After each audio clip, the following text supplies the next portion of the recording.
Привет, друзья! Дежурный вопрос. Меня видно, слышно. Поставьте в комментариях какой-то плюсик или хоть что-то, чтобы я понял, что я в эфире и все ок.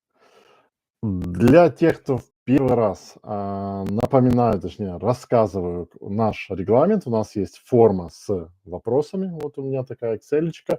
Тут мне все вопросы, которые вы задавали через форму, мне заботливо выписали. Так, и в первую очередь я отвечаю на вопросы из формы, во вторую очередь отвечаю на вопросы из этого чата. Так, окей.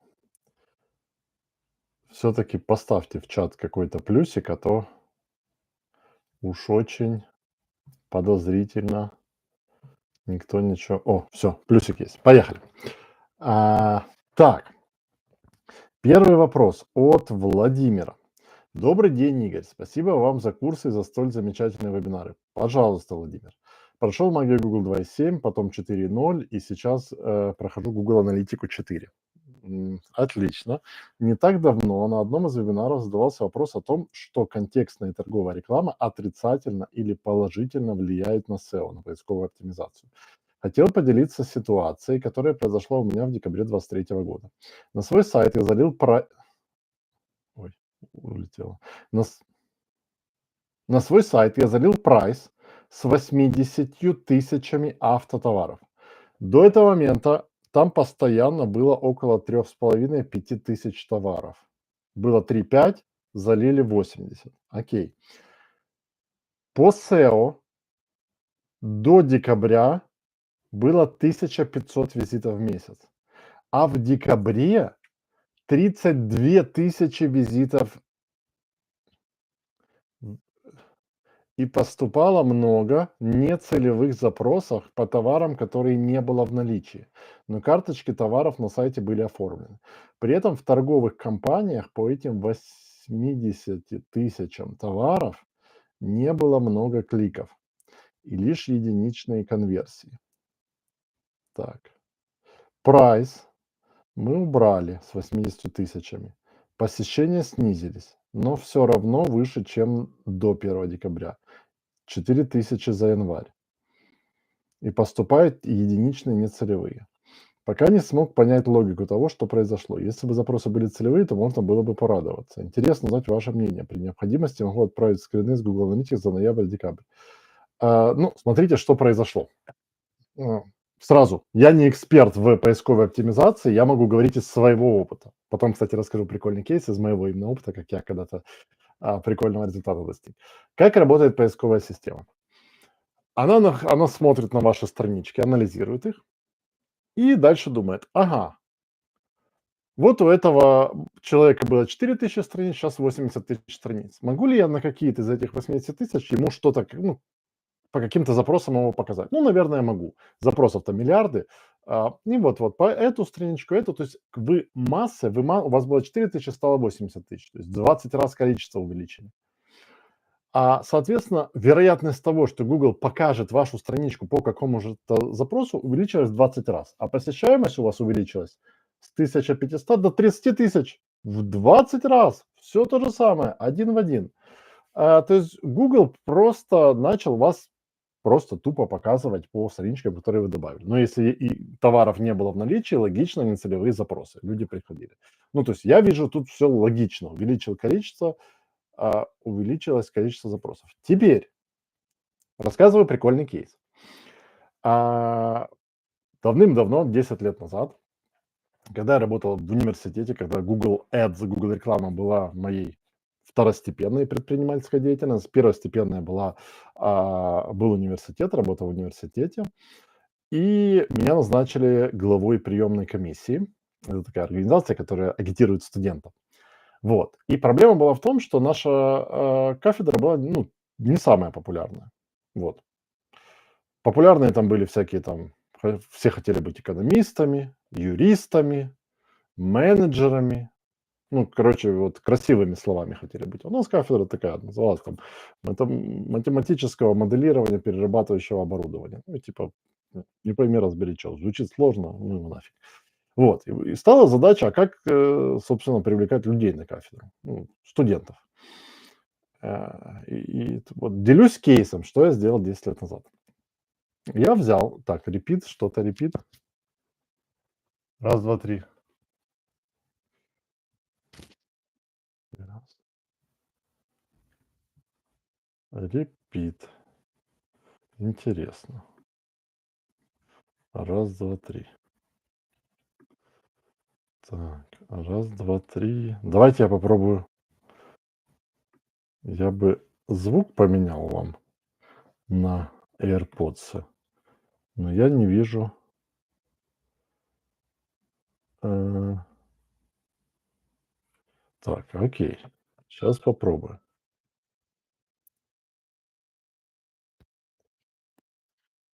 Раз, два, три, четыре, пять. Раз, два, три, четыре, пять. Ну, будет хрип опять, скажете.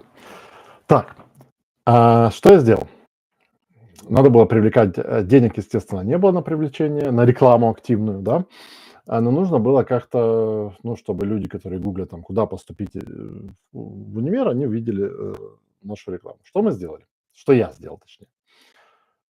Я скачал базу, ну, нужно, я понимал, что мне нужно дофига контента, где-то так единиц 50 000. 50 000 страниц контента мне нужно было, где их взять? Я скачал подборку с какого-то сайта, подборку журналов, по компьютерному моделированию. И тупо выложил статьи, написал программу, которая на сайт был на Joomla, автоматом, каждую новую страничку брала статью из журнала, прикрепляла эту статью, писала: статья из журнала такого-то, там с 76 года я взял подборку. И на сайт этот скрипт, программка создала 50 000 страницек. Каждая отдельная страничка – это статья из журнала. Дальше на каждой страничке я написал: если ты думаешь, куда поступить и хочешь пойти на востребованную, полезную специальность, то кликай сюда. И уже кликая сюда, они попадали на лендинг, собственно, описывающий преимущества поступления, как классно учиться и так далее. Чтобы вы понимали, в этом году, в прошлом году наша кафедра была, в Киевском политехе как бы аутсайдером, очень там 10 человек полгруппы набрали. В этом году 130 человек набрали, это было 10 лет назад. То есть x13 бесплатно, в 13 раз больше. Ну, а для кафедры что означает больше студентов? Это означает больше зарплат преподавателям, это означает больше финансирования, то есть мы можем купить новое оборудование, новые компьютеры, новые сервера. Ну, то есть кафедра может... Это как бизнес. Больше людей пришло, больше... Так вот, с 10 на 130 студентов бесплатно. За счет чего? Идея первая. И вот правильно, как Владимир, чем больше ты контента выгружаешь на сайт, тем больше у Гугла зацепочек тебе дать людей. Но я сделал еще вторую вещь, которая, если бы я просто тупо выложил эти 50 000 страниц журналов, ничего бы не сработало. Я на каждой страничке журнала написал такую, видно, вот, хочешь учиться на перспективной специальности, заходи. Ясно, что из тех людей, кто видели эти странички, 90% были вообще не студенты, не абитуриенты. Но когда, то есть случайность, вероятности, когда попадали студенты-абитуриенты, такие: о, прикольно, я хочу учиться. Класс, и переходили. И вот точно так же и тут. Подумайте, то есть массой вы получили посетителей, но возникла проблема, они не целевые. Посадите кого-то из своих сотрудников, чтобы он те товары, то есть по аналитике, посмотрите посещаемость, на какие странички больше всего посетителей. Например, у вас окажется из этих 80 000, у вас окажется, я уверен, там 1000 страничек, на которых куча посетителей. И, например, из этой 1500 товаров нет в наличии. Ну, нет в наличии. Садите джуниор-специалиста, студента, кого угодно, и говорите: твоя задача пройтись по каждому из этих 500 товаров, которых нет в наличии, но которые приводят к нам на сайт посетителей. Берешь карточку товара, нет в наличии, посетители по аналитике есть. Находишь у нас в ассортименте альтернативу этому товару и пишешь: этого нет в наличии, но вот альтернатива, ссылочка на альтернативу. И так делаешь со всеми, кого нет в наличии. То есть конвертируете тех людей, которые просто зашли, увидели, что нет в наличии, и расстроились, в тех людей, которым вы продаете альтернативу. Комбинация закона больших цифр, 80 000 товаров, с маркетингом. А теперь их перенаправим туда, где есть. И вот так будет супер. Так, окей. Идем дальше. Евгений. Игорь, здравствуйте. Здравствуйте. Вопрос про чат GPT. Стали ли вы активнее использовать чат GPT в работе над аккаунтами клиентов? Я, например, сейчас пробую его в качестве помощника по анализу данных, скармливаю таблицы с данными, прошу проанализировать. А вы используете ли его вообще в работе? Если да, то как? Смотрите, я такой старовер, я не доверяю, когда что-то анализирует данные, я не знаю, какими методами оно анализирует. То есть там очень разнообразные методы, поэтому нет, с цифрами я как бы пока я не научился, как контролировать методы математической обработки данных внутри искусственного интеллекта, внутри чат GPT, то я аккуратно к этому. Я использую чат GPT тогда, когда мне нужно нагенерировать какой-то объем инфы, например, объем текста, объем заголовков, описаний. Нагенерировать ключевые слова не очень хорошо, но можно нагенерировать ключевые слова. То есть, например, новая услуга появляется у бизнеса. Я что беру? Я смотрю, какие объявления лучше всего, какие заголовки заходили в прошлом для других услуг. Пишу, смотри чат GPT. Вот такие вот заголовки, заголовок, CTR, заголовок, CTR, заголовок, CTR. Или вот такие объявления лучше всего у меня работали. Сейчас я открываю вот новую услугу. Преимущества бизнеса те же, услуга, описание услуги вот такое, сгенерируй мне новые 15 заголовков, учитывая мой предыдущий опыт, статистику и нюансы моей новой услуги. Потом смотрю, что он сгенерировал, ну, пишу там до 30 символов и использую. Но вот так вот, чтобы прямо обрабатывать данные, пока не очень верится. Маргарита. Доброго дня. Чи можна в одному кабінеті Google Ads запускати кампанії на різні сайти? Так. Як тоді розділяти аудиторії, щоб зрозуміти, якого ресурсу стосується? Ну, створили аудиторію, назвали її аудиторія там сигнал для сайту А, другу сигнал для сайту Б, третю сигнал для сайту С. Так. Наскільки. Чому? Так. Наскільки така ситуація правильна? Я завжди роблю окремий аккаунт для одного сайту. Але якщо ви хочете так декілька сайтів, ну, будь ласка. Тобто це не заборонено. На обидві сайти ставиться один Google Tag. Сайти з ідентичним товаром належать одному власнику. Інший власний. Один на пром, інший тестували, який сайт краще конвертує, зараз лишили в аккаунті лише власний, але була платина за аудиторіями, бо вони автоматично створювалися для кожного сайту. Ну от саме тому, бо ви самі пишете, плутанина. От щоб не було плутанини, типу що, де, звідки, яка, просто рознести по двом аккаунтам і все. Я б розносив. Так, есть. Следующий вопрос. Расскажите о курсе аналитика. Это дополнение к магии Google или его можно отдельно купить? Да, смотрите. На прошлой неделе у нас вышел курс Google аналитиков для бизнеса. Это полностью отдельный курс, это не дополнение. Они великолепно сочетаются. То есть магия Google показывает, рассказывает, как делать эффективную рекламу. Аналитика его дополняет, усиливает, как анализировать данные, правильно все настраивать, связывать. Вот. Но магия Google может успешно работать как курс и как платформа Google Ads без аналитики. Успешно работать. И аналитика сама по себе может существовать без Google рекламы. Например, в каком-то бизнесе владелец предпочитает после многих тестов, например, Facebook рекламу. Вот так случилось. Ему не нужна Google реклама, он не хочет, не верит в нее. Но в Facebook рекламу верит. Аналитика в таком случае ему нужна даже больше, потому что ему нужно с Фейсбука посетителей как-то анализировать. То есть аналитика – это отдельный продукт, который дополняет и усиливает магию Google. Так, йдемо далі. Роман. Не зовсім зрозумів стратегію по ключовим словам. З чого почати? Як знайти слово, яке продає? Для того, щоб знайти слово, яке продає у вашому регіоні, вашим клієнтам, товари, які ви пропонуєте чи послуги, вам треба просіяти, перебрати десятки інших слів. Тобто, наприклад, ви там, не знаю, сантехнік у Львові. Починаєте з ключового слова сантехнік Львів, або замовлення сантехніка, або сантехнік там, не знаю, там Сихів. Дивитесь, Далі, у пошукових термінах, які люди використовували терміни перед тим, як ви залишали заявку. Наприклад, терміновий виклик сантехніка. Берете це ключове слово, вставляєте як ключове слово.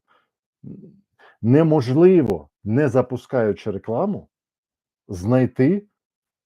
Тобто, коли ти стоїш от у точці А, у точці 0, неможливо знайти, що у тебе спрацює у точці Б через місяць. Запустити і подивитись, як буде працювати.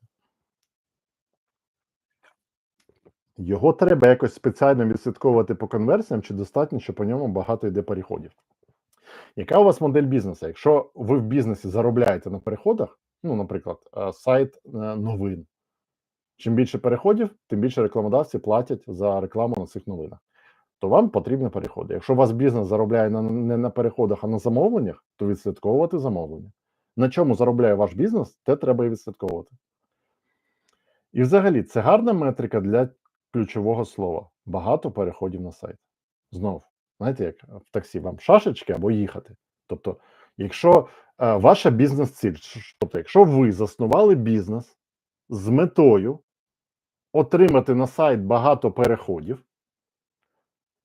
і ці багато переходів на сайт, ці багато людей, кліків на сайт будуть для вас корисними, ви там грошей заробите якимось чином, я ж не знаю, яка у вас модель бізнесу, то да, гарна метрика переходи. Але якщо мій бізнес побудований на тому, що мені люди платять за замовлення, то мені все одно на переходи, хоч мільярд буде переходів, якщо 0 замовлень, я від цього не стану багатше. Не зовсім розібрався, що робити з лонгтейл словами. Їх же треба багато додавати, коли починати додаткові довгі ключові слова. Дякую. Значить, дивіться. Берете модуль про пошукову рекламу у Magii Google 4 і прямо дивитесь урок за уроком, жодного не пропускаючи. Тому що я бачу, що ви тут пропустили декілька уроків. Тому що питаєте, що робити. Їх же багато треба додавати. Я прямо в уроці кажу, вам потрібно не багато ключових слів, вам потрібно правильні ключові слова, які ви знайдете завдяки аналізу своєї статистики. Тому урок за уроком не пропускаючи. Так, Инна. Миша, пластиковые окна. Если в поисковой кампании в одной группе собралось уже более 50 ключей по похожим запросам, например, пластиковые окна заказать стеклопакет, сколько стоит пластиковое окно, и все это еще в другой группе на украинском языке. Стоит ли дробить эту группу по 15-20 ключей по более узкому смыслу? Например, ключи только с приставкой «цена», «купить», «заказать». Или дробить по конверсионным ключам, самые лучшие. Я бы на вашем месте по конверсиям делал. То есть я бы те, которые конвертируют, в отдельную группу. И, смотрите, обычно есть 2-3 ключевых слова лидера, я их называю. А еще лучше, если это 2-3 поисковых запроса лидера, по которым прямо много идет конверсий. Там, по всем ключевым словам, по поисковым запросам. Там, 1 конверсия, 2, а есть какие-то 3-4 поисковых запроса, по которым прям 10-20 конверсий. Возьмите для каждого из вот этих лидеров, создайте отдельную группу, и там его в точном соответствии вставьте. Там выше ставка будет, потому что они лидеры, их поддерживать надо. Если вот по этим ключам размазано как-то там 1-0 конверсий, то пусть будут в одной группе. Я бы в данном случае по лидерству бы выносил. Так. Марія. Кинуті корзини. Які методи та інструменти пропонуєте, які є дієвими, щоб повернути покупця і конвертувати в покупку? Ремаркетинг на кинуту корзину. Створюєте аудиторію людей, які корзину були в корзині, але не були на чекауті. Їм показуєте ремаркетинг, у вас кинута корзина. Чи є програми, що можуть показати дані кинутих корзин? Щоб менеджери змогли далі з ними працювати. Так, чи є програми, що можуть показати дані кинутих корзин, якщо клієнт залишив свої контактні дані, щоб менеджер... Дивіться, ідете до розробників свого сайту. От у вас є сайт, ідете до розробників і питаєте, чи можете ви мені зберігати кудись дані, які додають люди в корзину? І якщо кажуть так, то от вам відповідь так. Тобто, якщо розробники вашого сайту можуть реалізувати, що на вашому сайті ви будете бачити, що люди додавали в корзину і не купляли, то відповідь так можна. Так, Роман. Коли дивлюсь Search Terms, зустрічаю багато брендів, як конкурентів, так і товар, який я і конкуренти продають. Що робити з ними? Додавати до чорного списку брендів конкурентів? Відповідь: якщо ці ключові слова конвертують ці запити, тобто, якщо після того, як людина гуглила вашого конкурента чи бренд, прийшла до вас і купує, не додавати в мінус слова. Звісно, не треба додавати в мінус слова. В плюс слова додавати. Ну, наприклад, я використовую у своїй рекламі своєї онлайн-школи ключові слова Facebook Ads. Це якби це конкурент Гугла, це взагалі інша сфера, але воно круто конвертує. Тобто, той факт, що це конкурент, або той факт, що це бренд, не означає, що це ключове слово або пошуковий запит поганий. Це означає, що треба подивитися статистику і прийняти рішення. Так, далее. Евгений, про ценность конверсий. Как верно рассчитать ценность конверсий, если знаешь выручку с продажи? Поделить выручку со всех продаж. Ну, ценность конверсии – это величина, которая скачет от заказа. Ну, смотрите, если вы, давайте так, если вы продаете что-то вообще абсолютно одинаково идентичное, которое стоит всегда там $100, ну, то ценность конверсии – это или какая у вас там прибыль, выручка будет. Если у вас цена скачет, берете за месяц, кстати, это хороший параметр контролировать, берете за месяц всю выручку и делите на количество конверсий, которые сгенерировали эту выручку. Получаете цифру. Каждый месяц замеряется цифру, вы видите, у вас идет рост или падение. Так, дальше.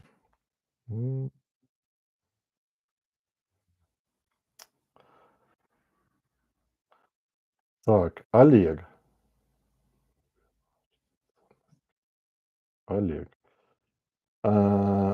У січні перестали нормально працювати рекламні кампанії. Горить статус «Обмежено об'ємом пошуку» і використовується вже більше 2 тижнів тільки третина бюджету. Відповідно, впали продажі. Особливих змін не робив. Ключові слова у фразові широкі. В компанії автоматичну стратегію.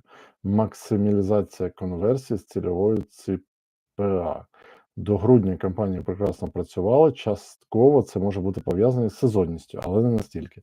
Як заставити Google показувати оголошення на 100% бюджету? Дивіться, у вас обмежено об'ємом пошуку. Тобто Google серед ваших ключів не може знайти достатньо, щоб показати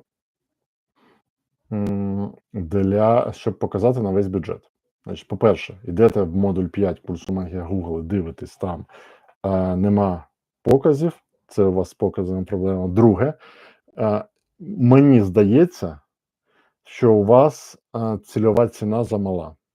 Тобто у Гуглі цільова ціна, вона зростає завжди. Тобто, якщо я рік назад знав, що у цей бізнес конверсії приходять по $1, то зараз будуть по $1.30. Ну, вона завжди росте. Це закон економіки. Це, ну, інфляція впливає і на Google Ads теж.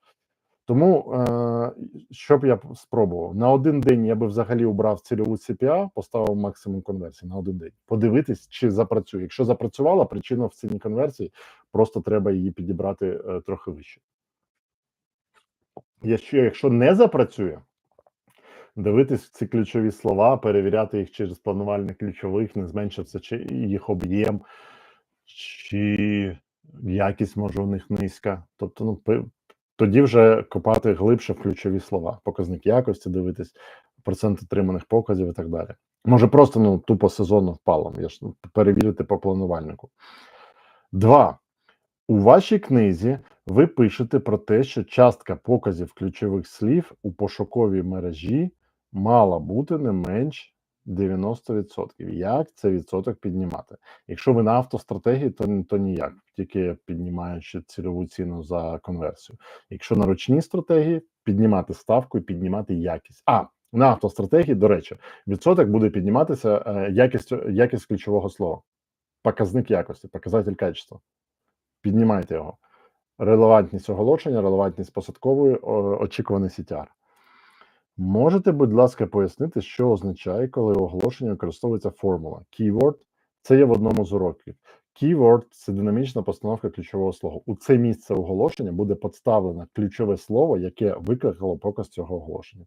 Тобто, у мене, наприклад, в групі 100 слів ключових. Одне з них купити книгу.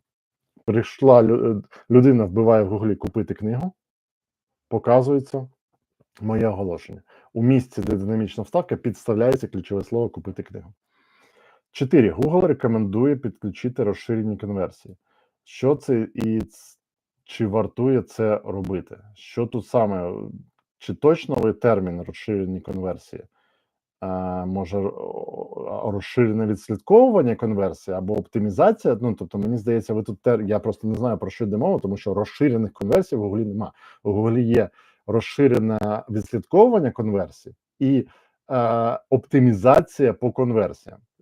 Якщо розширене відслідковування конверсій, хай підключайте.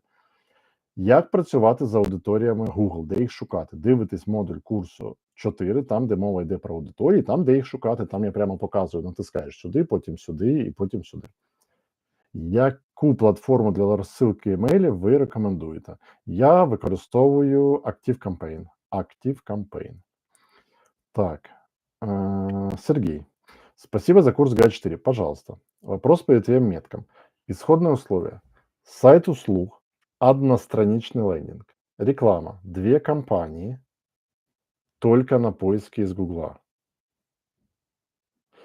Отслеживание конверсий настроено в рекламном аккаунте Google Ads на звонок по телефону. И отправленная форма на страницу «Спасибо». Стратегия максимум конверсии по заданной цене. Вопрос. Нужно ли помечать метками эти 2 компании, если объявление, если нет сторонних CRM-систем? Нет смысла. Ну, единственное, если вы когда-то, через пару лет захотите там какую-то сквозную новую аналитику делать и захотите исторические данные поднять по меткам, то они вам помогут. На данный момент не вижу. Если у вас 2 компании Google Ads, все связано с Google Analytics, вы и так будете видеть, из какой компании пришли клиенты. То есть на данный момент не вижу смысла. Но если на рост вы предполагаете, что что-то вы там будете менять, то может и иметь смысл. Нужно ли настраивать Google Analytics 4 в таком случае?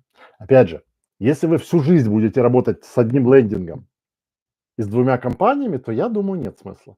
Воу, что это такое? Гляньте, прикольно. Какие-то шарики. Но если вы будете, ваш бизнес будет расти, количество лендингов увеличится, количество компаний увеличится, вы будете подключать другие каналы, ну то имеет смысл. Итоговая цель ваша какая? Так, если других каналов трафика не планируется, а SEO лендингу не светит, ну тогда особого смысла не вижу. Но почему нет, если на будущее будете расширяться? Сергей, работаете ли вы с автоматизированными правилами в аккаунте Google рекламы? И почему? Работаете ли вы с автоматизированными правилами в аккаунте Google рекламы и почему? Нет, не работаю. Почему? Потому что не вижу, у меня не возникало необходимости. Если нужна какая-то сложная автоматизация, программист может скрипт написать. Так. Наталья.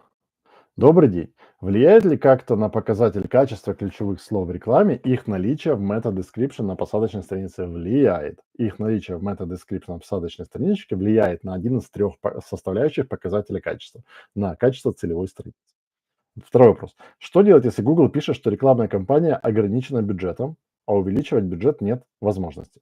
Уменьшать количество ключевых слов. То есть если вы туда добавили 20 ключевых слов, а денег у вас на 10 ключевых слов, и Google вам говорит, не могу показывать 20 ключевых слов, потому что у тебя бюджет на 10. Приостановить половину ключевых слов, или может у вас вообще там 100 ключевых, а бюджет на 1.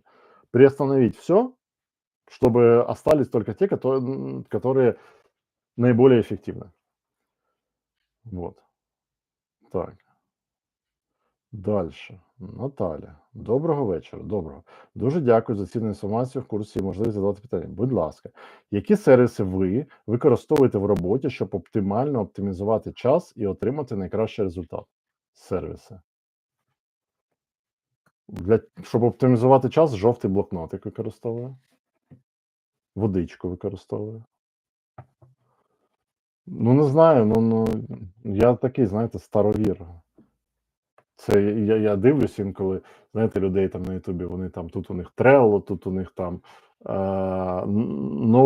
ці замітки, тут то все вискакує, екран обліплений якимись цими стікерами, все від таке діджиталізоване, нічого не використовую. От, ну, чесно.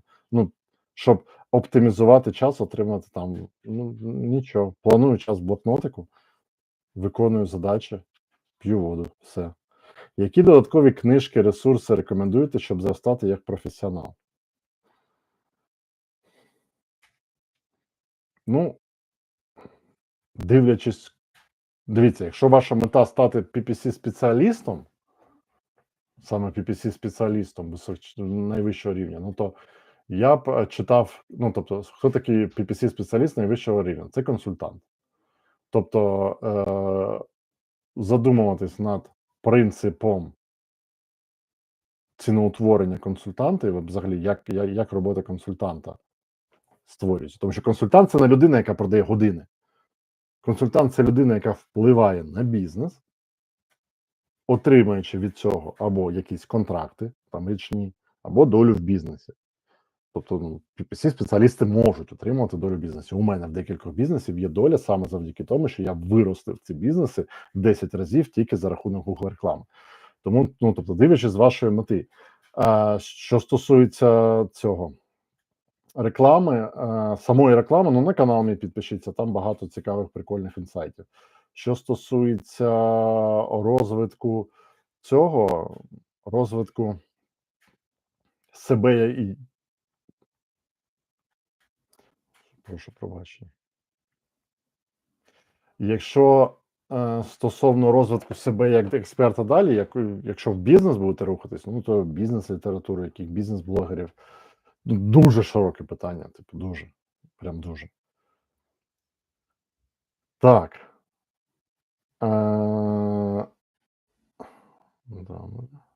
Юрій. Якщо в аккаунті вже є якась кількість конверсій, чи бачить Google при створенні другої рекламної кампанії ці конверсії? Чи враховуються вони при пошуку нових клієнтів? Практично ні. Як впливають рекламні кампанії різних типів або однакових, наприклад, Performance Max одна на одну в одному аккаунті? Тобто, як так розумію, що Performance Max і пошукова кампанія можуть видаватися в пошуковій системі одна і друга. Тобто вони, мабуть, конкурують між собою або якось по-другому впливають. Так, вони рандомно або ця покажеться. Дивіться, конкуренція, в моєму розумінні, конкуренція це коли під час впливу є негативний наслідок. Тобто, я розумію, конкуренція це під словом конкуренція, що якщо дві рекламні кампанії, і через конкуренцію зростає ціна, наприклад, або щось падає. Тут не конкуренція, тут рандомний показ. Тобто, або ця. Я не парюся з цього приводу, чесно. Що, ну, Performance Max забере своїх відвідувачів, пошукова забере своїх відвідувачів. Так.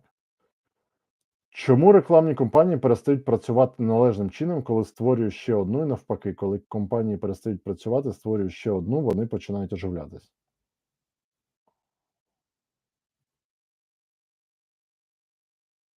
Не знаю. От чесно, не знаю. Ну, це типу.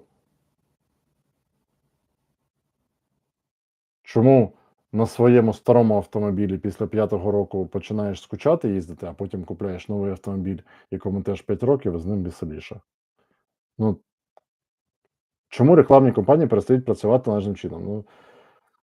Ну, я думаю, сотень 5 причин може бути в кожному конкретному випадку. Не знаю. Скільки повинно бути коштів на балансі? Скільки не поповнить, завжди пише, що мало. Я стараюся, щоб на тиждень реклами вистачало, на 7 днів. Як зробити так, щоб в оголошенні показувались емоджі? Ніяк. Раніше можна було, потім Google це заборонив. Раушан.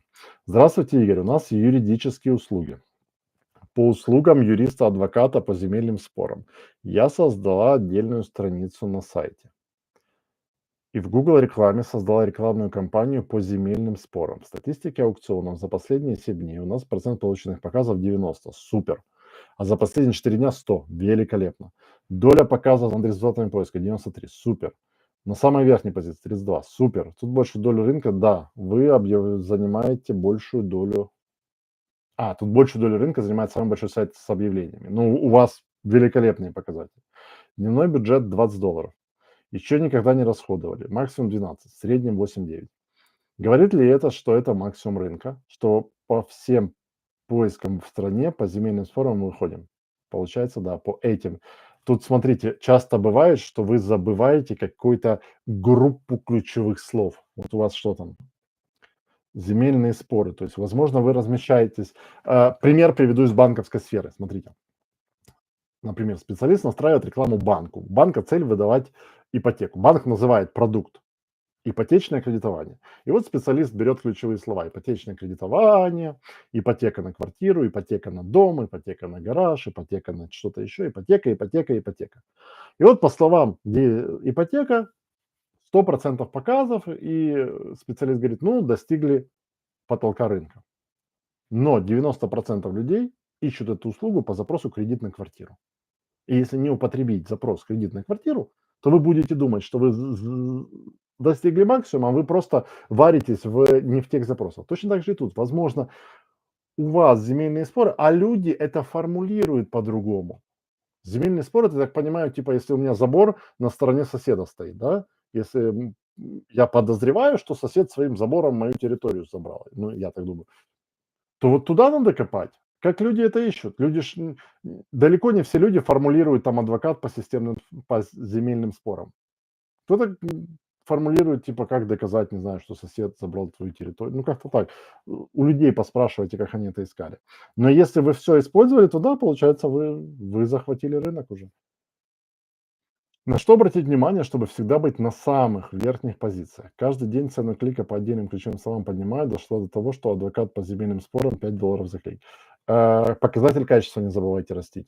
Хотя бы, чтобы 8 был по всем словам. Вот. Показатель качества плюс ставка, и вы в топе. Второй вопрос. Предоставляем услуги по миграции.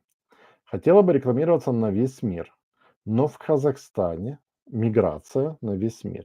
В Казахстане, чтобы получить ВНЖ, нужно сфотографироваться в миграционной службе. Например, человек сидит в США и хочет получить ВНЖ в Казахстане, но планирует ехать в город Алматы. В Алматы у нас нет представителей, мы не можем его сопровождать. Как нам показывать людям, которые хотят приехать в Астану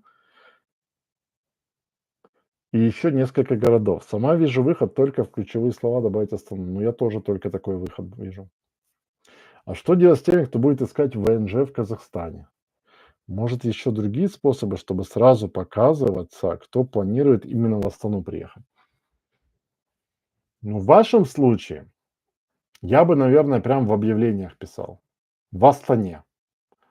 Там, как это называется? Миграция, там, фотографии, или что там, в Астане. Да, это снизит CTR, но к вам на сайт будут переходить люди, кликать будут люди, которые будут понимать.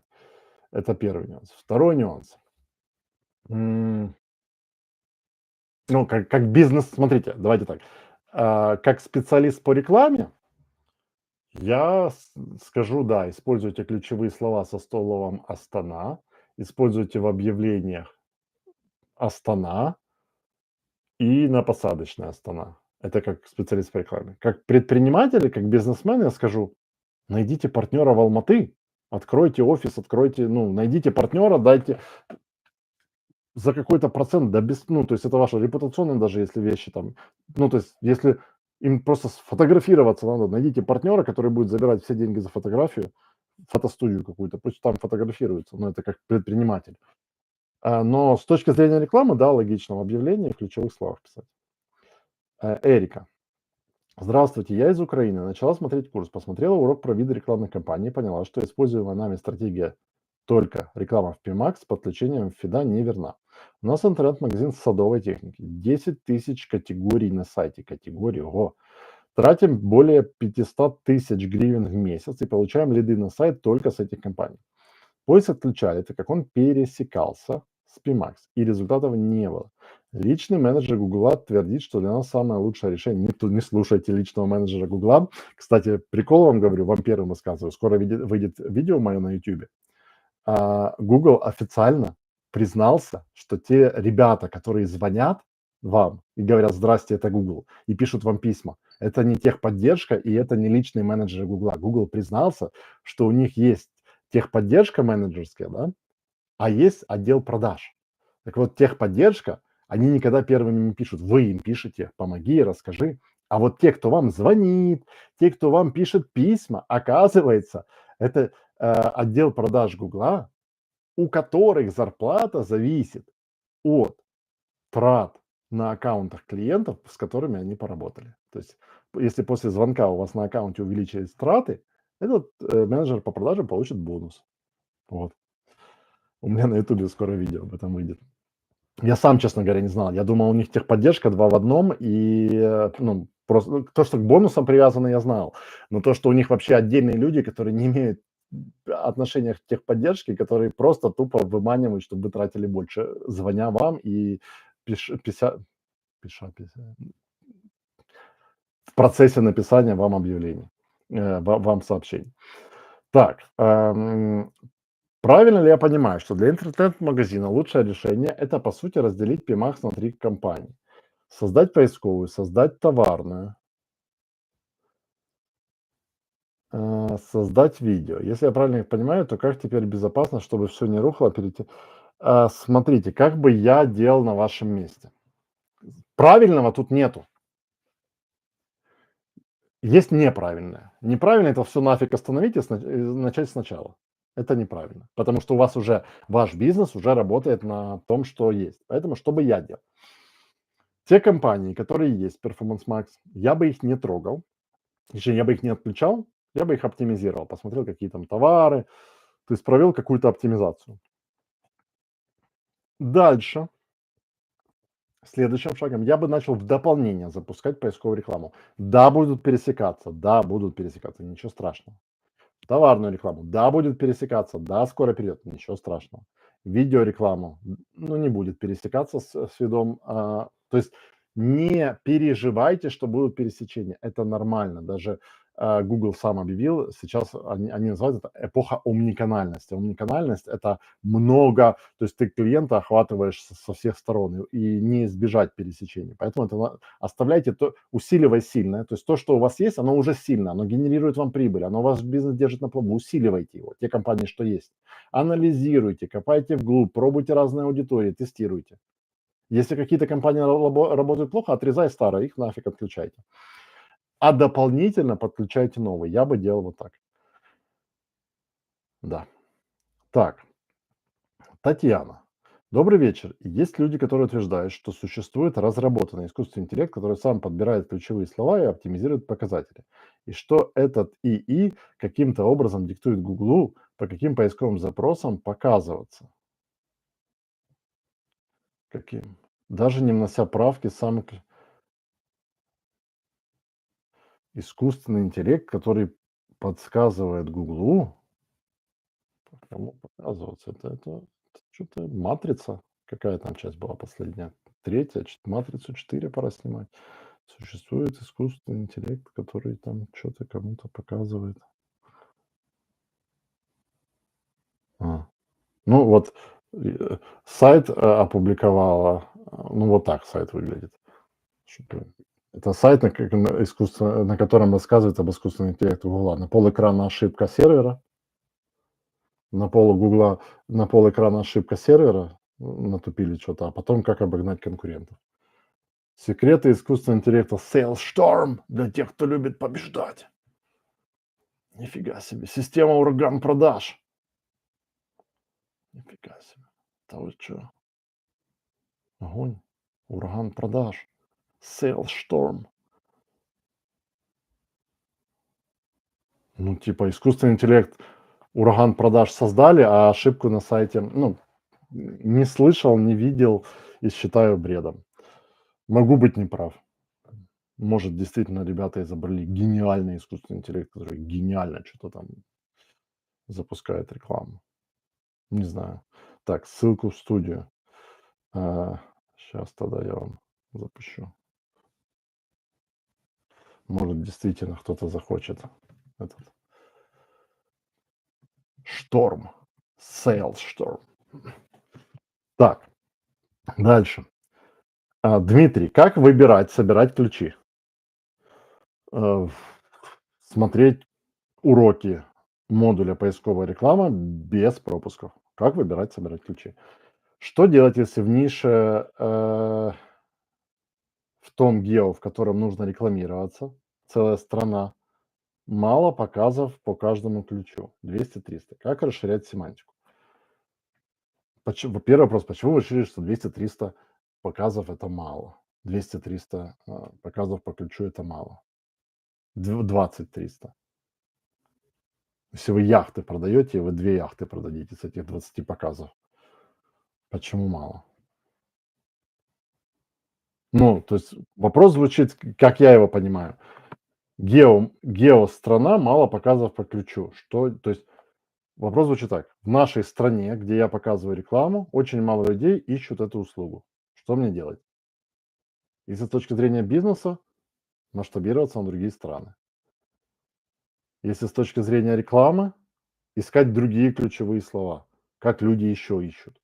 Если люди никак иначе не ищут, масштабироваться нет возможности, то думать, как с этих людей, что есть, заработать больше, там, до продажи какие-то. Ну, как бы искать больше люди не станут от того, что вы захотите разместить объявление. Пробовать другие типы рекламы. YouTube реклама. Например, вы там изобрели какой-то прибор, который, например, не знаю, там, ну, что-то делает невероятное, работает за вас. Называется он там синхрофазотрон. Никто не ищет это синхрофазотрон, никто не знает, что такой прибор существует. Как тогда, что делать? YouTube рекламу, баннерную рекламу, прибор, который работает за вас, там все, на, покупай. Другие типы рекламы. Не на удовлетворение спроса, а на создание спроса. Так, как настраивать цели на WhatsApp? Кнопка на сайте. Google Analytics 4 для бизнеса, курс. Там есть, как настроить цель на кнопку на сайте. Если не покупали этот курс, нанимаете фрилансера. Если не хотите нанимать фрилансера, изучаете, как работает Google Tag Manager, что такое селекторы, что такое эти элементы на странице и как отслеживать нажатие кнопки. Так, Владислав. Как улучшить показатель релевантности целевой страницы? Есть ли подробная инструкция? Конечно, есть. Открываете урок про показатель качества в курсе «Магия Google 4». Скроллите вниз, и в этом уроке есть отдельное видео, как увеличить релевантность целевой страницы. Марк. Я вот даже сейчас ради интереса думаю, слушайте, а вдруг я сейчас скажу вам, что вот туда зайдите и там посмотрите. А по факту там нету. Вдруг я такую вот пакость вам сделаю. Чтобы так не сделать, я проверю это. Так. Упс.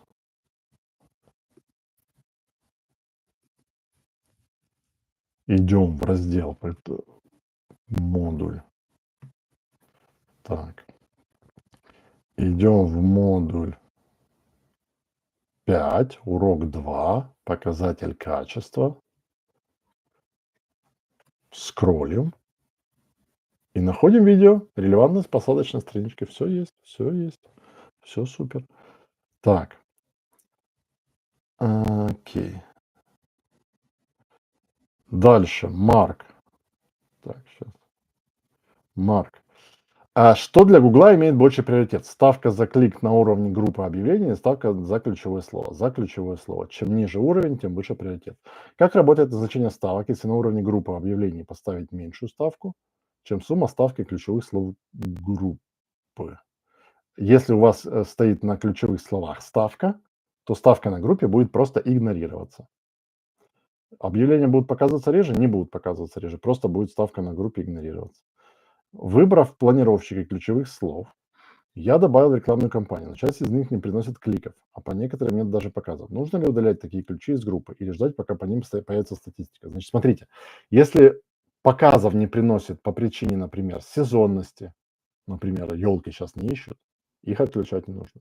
Если показы не приносят по причинам низкой ставки, низкого то есть если показов по этим ключевым словам нет из-за того, что вы что-то не так сделали, то их отключать не нужно.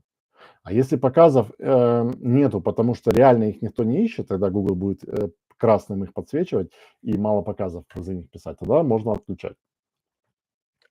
Вот. Но как бы убедиться сначала, что причина не в том, что у вас низкая ставка, низкий бюджет, много ключей. 3 вопроса. Сделаны 2 группы объявлений для одного товара. По одной для русского и украинского языка. Посадочная одна и та же. Не будут ли эти 2 мои объявления конкурировать между собой? Сделаны 2 группы объявлений для одного товара. А как вы язык на уровне группы объявлений задаете, если язык задается на уровне компании? И смотрите, если вы хотите разделить полностью по языку, то одна компания с таргетингом на русский язык, вторая на украинский язык.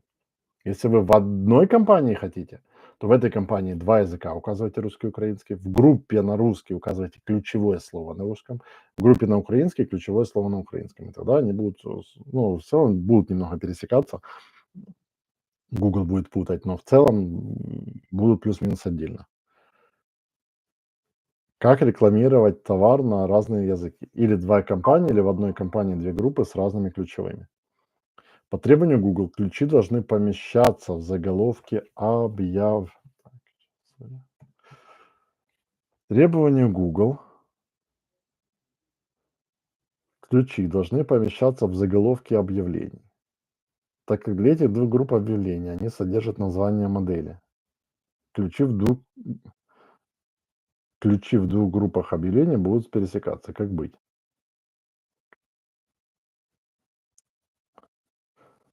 Две компании тогда создавать. Ну, какая ваша конечная цель? Разделить?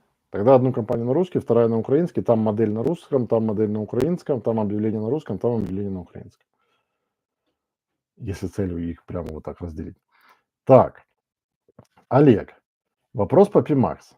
Насколько данный вид рекламы может быть эффективен для юридических услуг по ДТП? Юридические услуги по ДТП. Давайте так, смотрите, если мы говорим о типе бизнеса, когда наша цель просто найти людей, тех, кто уже попал в ДТП, и им предложить свои услуги.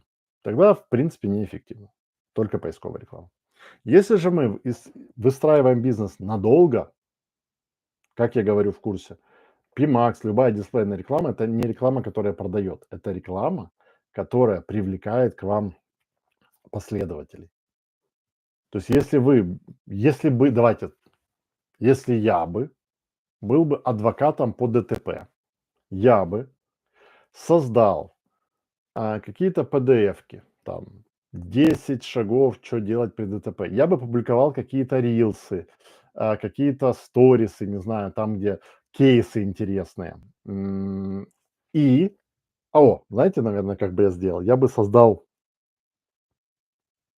какой PDF, типа топ-5 способов, как тебя могут сделать виновным в ДТП, которым ты не был виновен. Ну, какие-то курьезные вещи, знаете.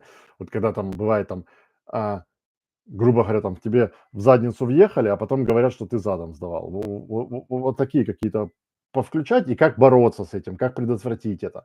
И вот тогда запускать Performance Max рекламу, и люди, чтобы или подписывались, или на рассылку, то есть создавать вокруг себя ореол такого вот, ну, ореол то есть, смотрите, ваша целевая – это люди, которые много времени проводят за рулем.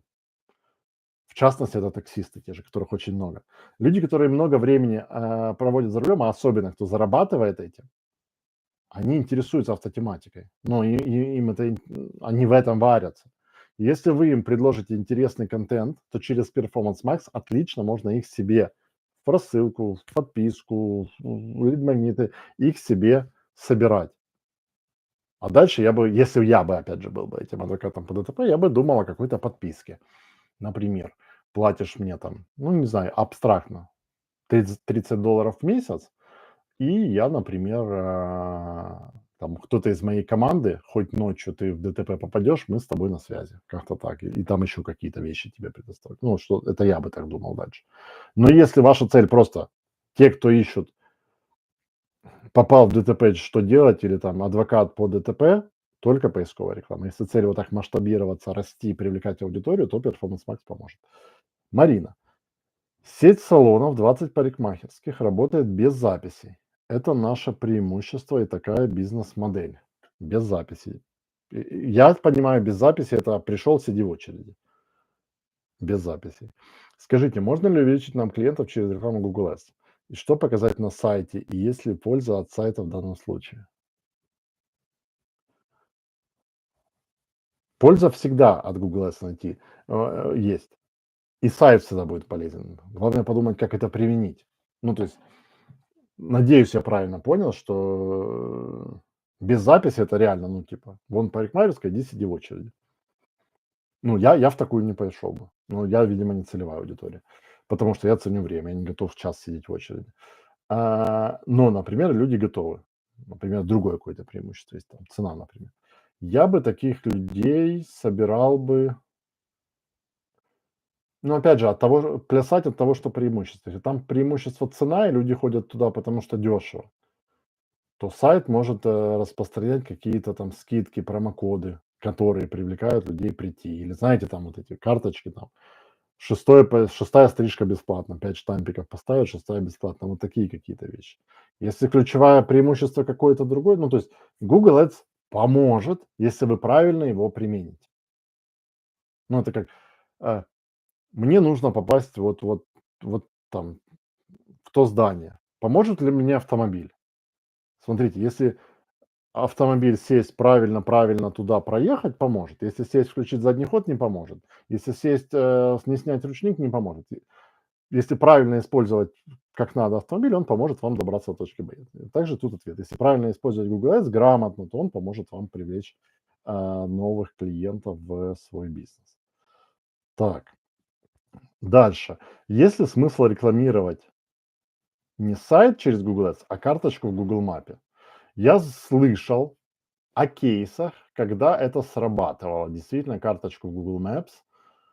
А, Это были услуги сантехника. Я не уверен, что, ну, то есть, я не знаю, есть ли смысл рекламировать. Я знаю, что я бы попробовал. То есть, если у вас бизнес-модель такая, что нет записи, приходи, сиди, я бы попробовал. Есть, давай так отвечу, есть смысл попробовать. А, Можно попробовать, да. Так, и еще одно. Какую цель конверсии выбирать в рекламе, если у нас реклама на Google точки мапы? Прокладывание маршрута. Смотрите, когда вы привязываете Google карты, точнее Google My Business, Google Ads, появляются автоматом, они сами по себе появляются. Конверсии прокладывания маршрута, по-моему, нажатие на звонок и еще какая-то. Оно все само у вас появится. Но я бы попробовал, кто знает, может и заработает. Но я бы все-таки, я бы это попробовал, но в то же время думал, как выстроить все-таки через сайт. Что-то им там давать через сайт, как-то их накапливать. Ну, то есть кейсы бывают разные. Знаете как, в 1% случаев бывает, вот, например, у меня был кейс в Казахстане.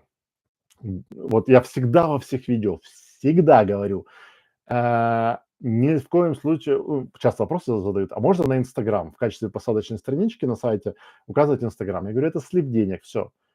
Ко мне на консультацию, наверное, год назад приходит человек из Казахстана и говорит: у меня реклама уже год работает, и посадочная страничка — это страничка нашего Инстаграма, Инстаграм нашего магазина. И все круто работает. И мы с ним смотрим цифры, реально круто работает. Я говорю: ну, вы 1% исключения. Ну, правда, он через полгода опять пришел и говорит: все, перестало работать. Говорю: ну, я вам говорил, что это до поры до времени, пока не появится конкурент, который просто вас обойдет на вираже. Увидев, что вы не отслеживаете конверсии, просто начнет делать это более грамотно. Ну, и через полгода все перестало работать, и пришлось создавать сайт. То есть до поры до времени может работать что хочешь вообще, если нет дикой конкуренции. Так, вопросы из формы закончились. Если кого-то забыл, пропустил, напишите, посмотрю. Вопроси із чата. В списку доступних компаній є торгова, але вважаючи, що для товарки всі рекомендують зараз Performance Max, чи є ситуації, коли ви є ситуації. Дивіться, я комбіную обидва типи. Чому? В Performance Max ви не можете контролювати, який товар, на який товар ставити ставку. От ви загрузили 10 тисяч товарів, воно 10 тисяч рекламує. От реально був кейс. Людина каже: у мене приїхав контейнер одного типу товару. Ну, була якась там у постачальника акція, і вони мені контейнер товарів прислали, там десятки тисяч. І мені треба розпродати цей товар якомога швидше. Performance Max, для Performance Max це один з 10 тисяч товарів. А от коли він створив торгову компанію, де на цей товар поставив вище ставку, цей товар розпродався. Тобто, якщо ваша ціль продавати щось з асортименту ефективно, це Performance Max. Якщо ж вам потрібно ставити акценти, цей товар я хочу більше продати, цей менше, цей взагалі нафіг убрати, тоді торгова. Або комбінація. Так. Можете поделиться вашим опытом? Google поменял настройки на Phrase Match and Exact Match, по-моему, в прошлом году. У меня компания, которая настроена на Maximize Conversion with Target CPA. Окей. Все ключи на Phrase Match и где-то 30% бюджета на Other Search Terms. Как вы думаете, стоит поменять все ключи на Exact Match? Я вообще не сторонник менять все... Ну, то есть вы спрашиваете про довольно масштабные изменения в аккаунте. Поменять для всех ключевых слов тип соответствия. Ну, это прям кардинальные изменения. Я вообще не сторонник менять что-то, особенно кардинально, по совету чувака с Ютуба. Ну, просто, понимаете, я вам сейчас посоветую, да, меняй.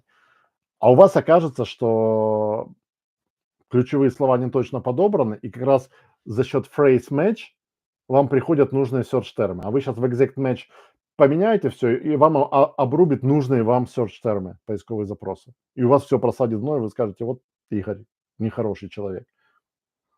Проанализируйте, посмотрите, на какие у вас, какие search термы. Если эти самые топовые search термы в ключевых, и дальше принимайте решение. То есть, ну, я вижу тут на полдня анализ. Часа 4 прям посидеть, смотря сколько ключей. Если у вас там ключей там 2-3, ну, то может и часа хватит. Если у вас ключей там 100, ну, то на полдня реально сесть по каждому ключу, по каким поисковым запросам показывался. Ага, по вот этим. Эффективно, неэффективно.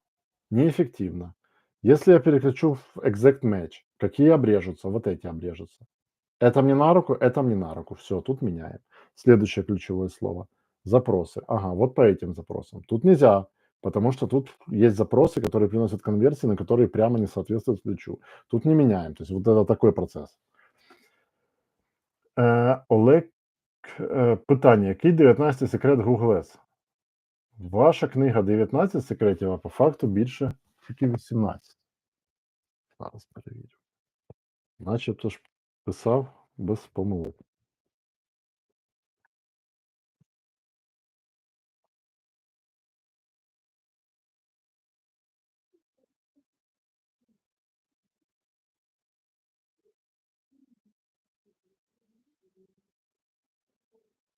Знаєте, мені здається, коли я рік тому її писав, то в мене була там якась ідея, що типу 19 секрет це аналіз. Але я його. Це от перша людина, чуєте, 1000 або 1000 книг на українській мові продали, декілька тисяч продали на російській мові і 500 на англійській. І мені ніхто не сказав цього. Реально, книга називається 19. Ні. Олег, згадав. Тому що у нас нульовий секрет є. Нульовий. І якщо почати рахувати з нуля, то їх буде 19. З нульового по 18. 19 секретів Google Ads. Згадав. Так. Подскажите, пожалуйста, для Primax компании с фидом конверсия на посадочную 0,32%. Настроена только PMAX, на лидов много. Так, Pimax, компания с фидом. Конверсия на посадочной 0,32. Это ок или лучше менять вид рекламы?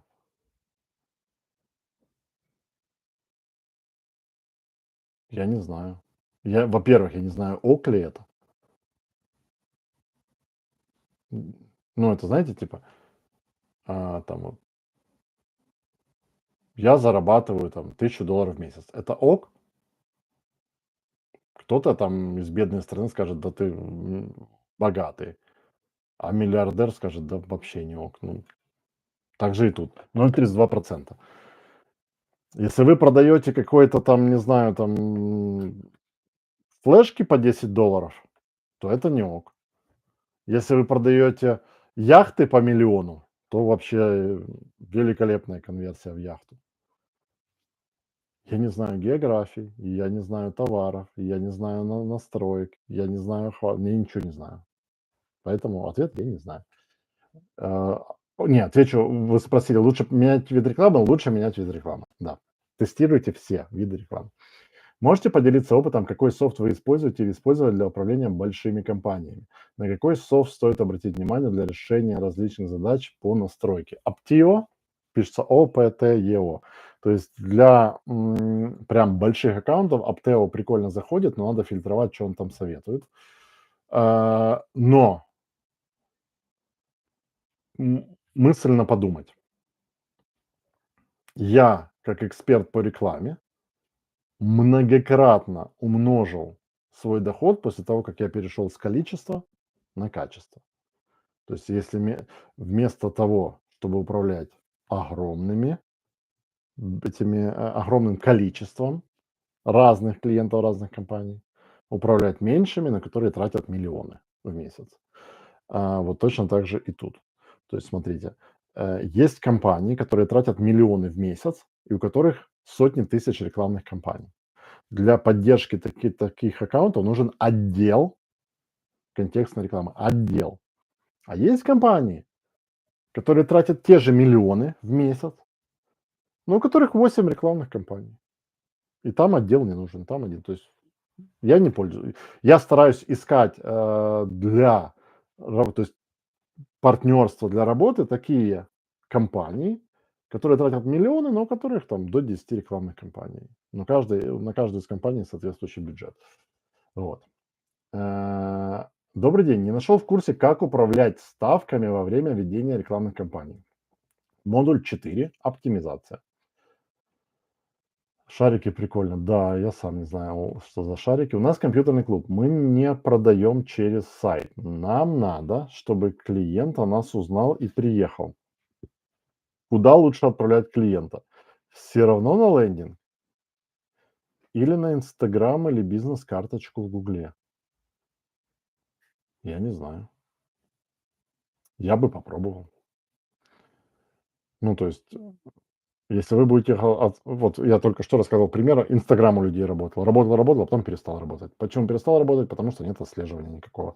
Почему нет отслеживания никакого? Ну, потому что Инстаграм не позволяет отслеживать. Вот. Вот такой ответ. Поэтому не знаю, тестируйте. Но я бы вам рекомендовал отправлять их туда, где вы сможете их мерять количество их, конверсии какие-то. Ну, то есть, окей, компьютерный клуб, ну, скидку им давайте за регистрацию. Введи имейл, получи 15 минут игры в GTA бесплатно, ну, грубо говоря. Ну, как-то вот мерить. Зарегистрируйся и там, не знаю, выбери себе лучший компьютер, конфигурацию компьютера. Пройдитесь по ценностям ваших клиентов, что им ценно. Им ценно рядом сидеть, им ценно помощнее комп взять, им ценно побольше поиграть. И предложите им небольшой буст, что если ты оставишь тут имейл, зарегишься, мы тебе вот то, что тебе ценно, дадим чуть-чуть больше. Потом еще по этому имейлам им рассылочку делайте. Ночь игр со скидкой 50%. И создавайте комьюнити вокруг себя. Так, недавно з вами Підкажіть, будь ласка, з чого почати? В кабінеті декілька блоків, крім магії Google, щоб не заплутатись. З магії Google. Перший урок першого модуля курсу магії Google. Як коли пройдете, зрозумієте, що дивитись далі. Расскажите про курс Google Аналитика. Google Аналитика – это курс, он новый. Google Аналитика 4 для бизнеса называется.